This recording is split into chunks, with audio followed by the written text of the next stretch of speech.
Hey everyone, welcome back to Corporate Decoder, where we break down the complex world of corporate finance, and today we're looking at Viatris Inc. and its latest filings. Get ready because we're diving into some important company rule changes and upcoming shareholder events. Before we start, if you appreciate getting straight insights from corporate documents, make sure you are subscribed. We also have a Discord community linked in the description below where we discuss these findings further. So Viatris Inc. is giving its shareholders and the public a heads up about some pretty significant changes to how they'll be running things, especially concerning their annual shareholder meetings, and how shareholders can nominate directors or propose business. It seems like they are trying to streamline their operations and align their meeting schedules better. The main event here happened on the 24th of October, just a few weeks ago. That is when the company's board of directors okayed what they're calling amended and restated bylaws. Think of bylaws as the company's internal rulebook. These new rules officially took effect the same day. The most critical change in these new bylaws, specifically in section 2.16 subsection B, deals with something called the Notice of Proxy Access Nomination.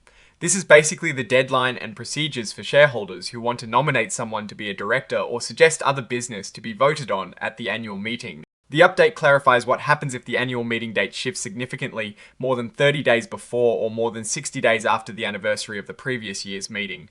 This is important because it makes sure everyone, including the company and shareholders, is on the same page about when these nominations need to be submitted. This section basically points us to another part of the report where we'll get more details on shareholder nominations. It is a bit of a cross-reference, so we'll pick up the specifics in a moment. Now, this is where things get really interesting for shareholders. Viatris is changing up its annual meeting schedule for next year.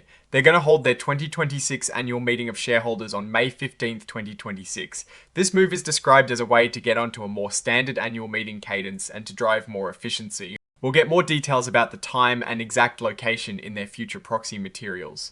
But May 15th is the date to mark. So let's talk about those advance notice procedures I just mentioned. For the 2026 meeting, if you are a shareholder and you want to nominate someone for the board or bring up any business that isn't already in the company's official proposed agenda, you need to send your notice to the corporate secretary. The deadline for this is quite specific. It must be received no earlier than the close of business on the 15th of January 2026 and no later than the close of business on the 14th of February 2026.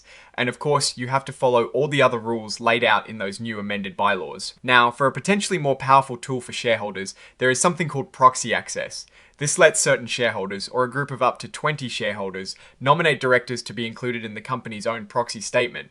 To qualify for this, you need to have owned at least 3% of the company's voting stock for at least 3 straight years. If you meet these criteria and want to nominate directors for the 2026 meeting, your nominations need to be submitted to the secretary between the 16th of December 2025 and the 15th of January 2026. This proxy access allows you to nominate up to 2 directors or 20% of the board, whichever is larger. If you are looking to submit a shareholder proposal for consideration at the 2026 meeting, not necessarily a director nomination, but a proposal to be included in the company's official meeting materials under Rule 14, a -8. You have an even earlier deadline. Your proposal needs to reach the corporate secretary no later than the 24th of November of this year. And again, you'll need to make sure you are following all the specific requirements of that rule. Finally, there is a very specific rule called Universal Proxy Rules. If shareholders plan to ask others to vote for director nominees who are not the ones the company is supporting, they have to give the company notice about this. This notice, which needs to include specific information required by Rule 14 and -19, must be given no later than the 16th of March 2026. This rule is designed to ensure that everyone's proxy votes are counted correctly, especially when there are competing director slates. The actual new bylaws are filed as Exhibit 3.1 to this report, so if you want to read the full legal document, that is where you'd go. And that is all signed off by Theodora Mistras on the 24th of October 2025 as per the authority given to her. So, what is the big picture here? Viatris is clearly making a strategic move to clarify and possibly tighten up the processes around shareholder proposals and director nominations. By setting these clear deadlines and amending their bylaws, they're aiming for a more predictable and efficient annual meeting process. For shareholders, this means they need to be really organized if they plan to propose anything or nominate directors. The timelines are tight and the rules, especially around proxy access and universal proxies, require careful attention. Looking at this from a shareholder's perspective, it is a double-edged sword. On one hand, clearer rules can prevent surprises and ensure a smoother meeting.